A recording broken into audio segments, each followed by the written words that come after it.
I think this is working.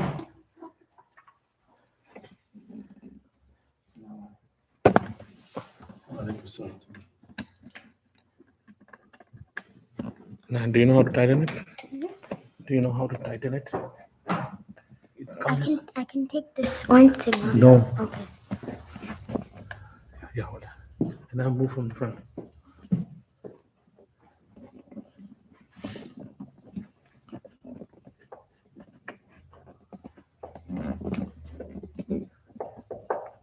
It's not going inside. Yes.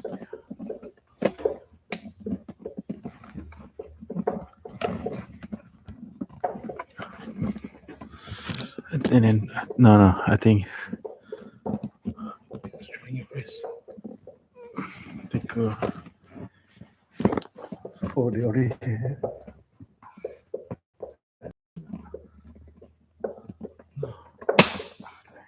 No, take it up. Yeah. And then bring it down. Yeah. No, loosen it first. Okay. Yeah. No. Leave it. Saves time. So. Did you see? Yeah, this is good. Ask whether you can see it. Yes. No. You need to ask them. Check.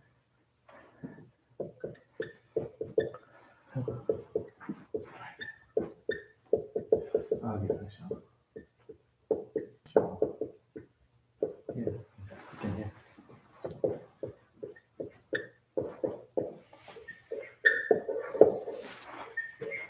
Bismillah, alhamdulillah, sallallahu alaihi wasallam. So is they can hear? Yes, yes. Okay.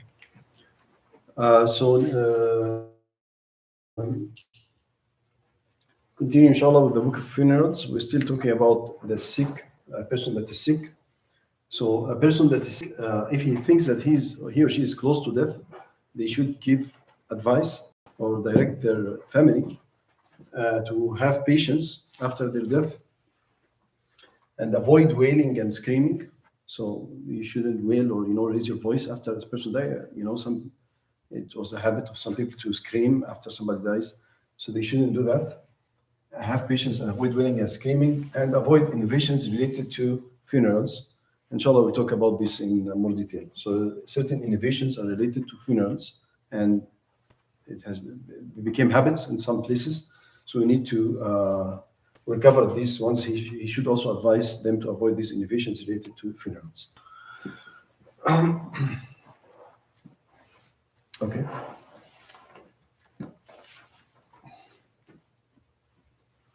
Okay.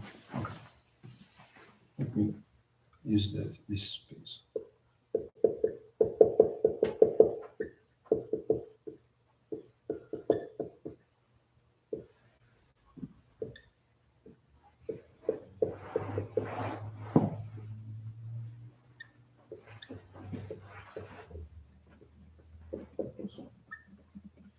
We briefly talked about visiting the sick last time, and we said it's sunnah to visit the Muslim and the non-Muslim person that is sick.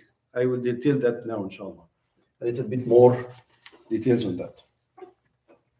So if the Muslim person was a relative or a neighbor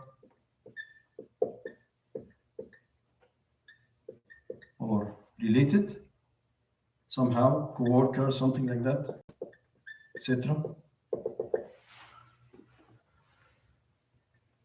Then the rule is it's highly recommended to visit that person.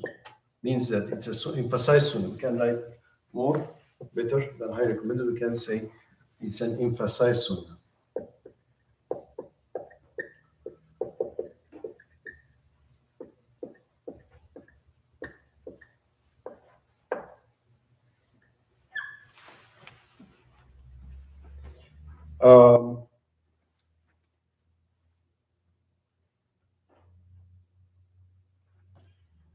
If it is other Muslim, other like Muslims, general, let's say general Muslims, it is a sunnah to visit them as well.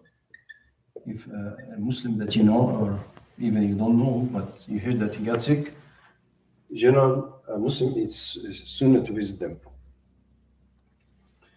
If is a person that is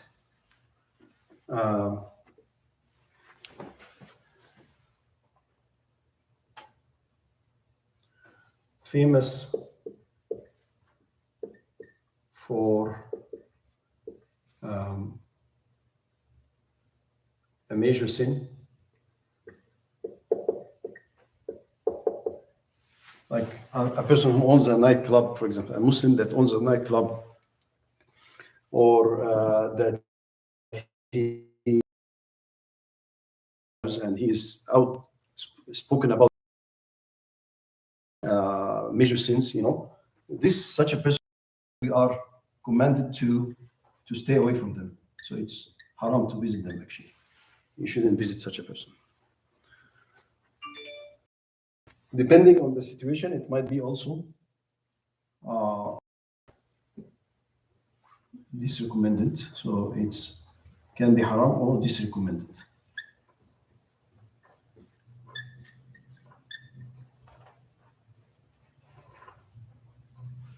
Famous for a major sin or an innovation, a big innovation in the deen. Like the ones, for example of innovation that are very extreme, like the ones who say, oh, we don't take the sunnah, we only follow the Quran, So those people, we stay away from them and we don't visit them if they get sick. Somebody who says, oh, we reject the sunnah of the Prophet ﷺ and we follow only the Quran. That is such a big innovation that you should avoid visiting such a person if he gets sick. For a non-Muslim, if he is related, I don't know if we have enough space, but I say if he is related, then it is sunnah to visit them. If he is unrelated, in general, it is permissible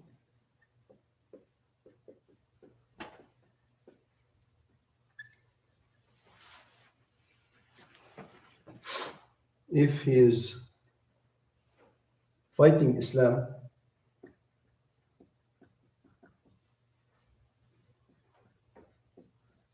or famous for a major sin, then it becomes haram again.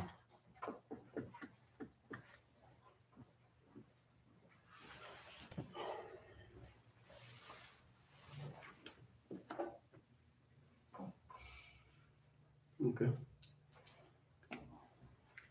So let's revise again. This is the rulings for visiting the sick. Just who you should visit. After that, we will talk about etiquettes of visiting. But now we're talking about who you should visit and who you should not. So definitely relative or neighbor or related somehow, then it's really emphasized. It is highly recommended. You should visit them, definitely. Such a person should visit them. And in general, Muslims that get sick, you should visit them. If you hear somebody get sick in the masjid, you visit that person. If a non-Muslim gets sick and he's related, he's a co-worker, he is a neighbor, he is a relative, you should visit them. It's sunnah to visit them, actually. It is recommended, so you get rewarded for visiting them. Even if it's a non-Muslim, you should visit them. Now, the two categories that you shouldn't visit and you should actually stay away from them, not only not visit them, but also we are recommended to stay away from them. You shouldn't be our friends. We can advise them and so on, but we shouldn't make them our friends, or we shouldn't get them close to us. So definitely we should not visit them if they get sick. It's the people who are famous for a major sin, if they are Muslim or in an innovation in Islam. So you can still advise them, but you shouldn't visit them if they get sick. You shouldn't make them your friend.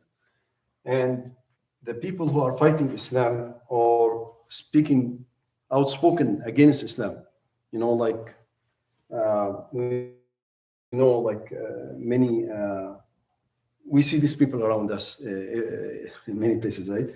People who are speaking out against Islam, you can advise them, you can talk to them, but you shouldn't make them your friend, and you shouldn't visit them when they are sick.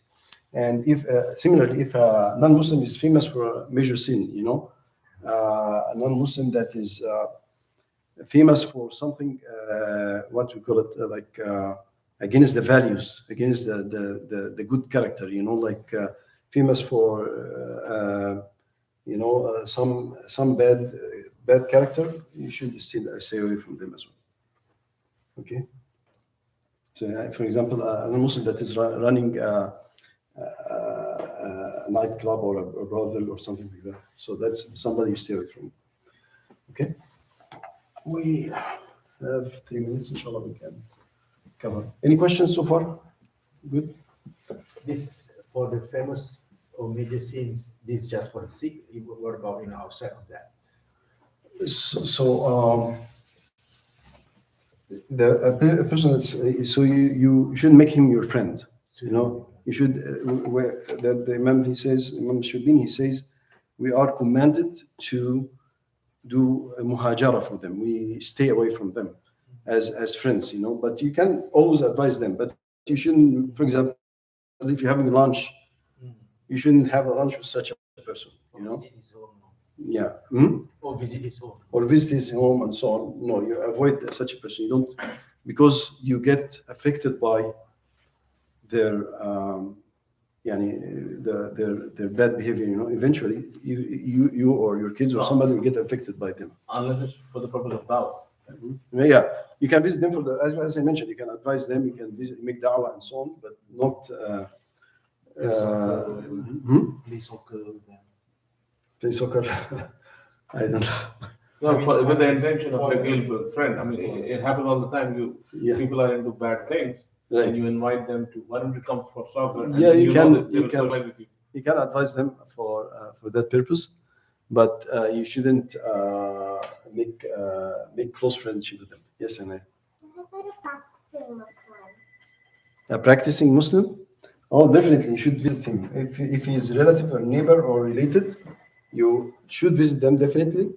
If practicing Muslim in general, you should visit them. Also, it's sunnah. You get rewarded for visiting them. Allah rewards you for visiting them if they are sick. Especially if they are neighbor or your relative or so on, you should definitely visit them and help them. Okay.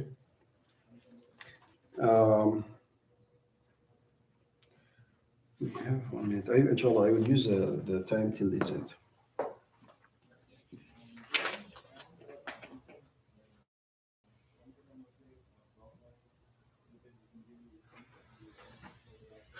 Etiquettes.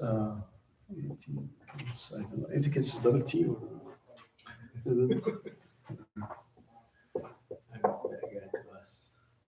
Etiquettes of visiting.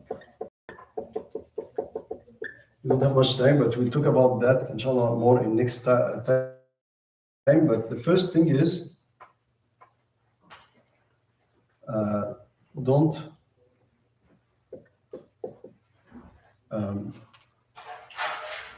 repeat the visits often.